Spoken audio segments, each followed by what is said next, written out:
know a person is walking in the Spirit? Number one is by love. The first fruit of the Spirit called love. We have two types of love. We have the love of God.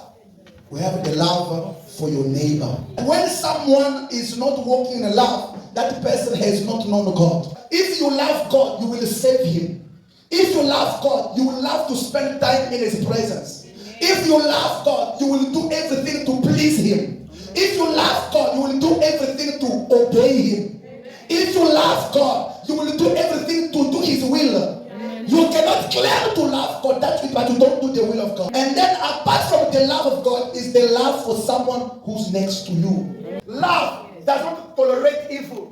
You cannot claim to love somebody and then you see them making mistakes and then you don't tell them because you're afraid to offend them. When you love a person, you must also have the courage to correct them when you see them doing wrong. You must love to be around the people who can correct you. There are so many couples where the wife is living with the husband. He's afraid to tell the husband when the husband makes a mistake. Why? Because the husband is aggressive and angry and offensive and defensive. Anything. He can't take corrections.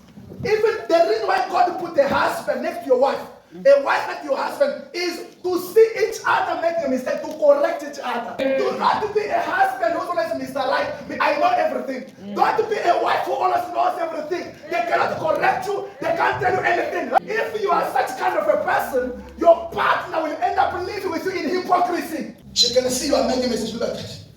Must I tell him or not? I don't know how you're going to answer me. I don't know how you're going to react.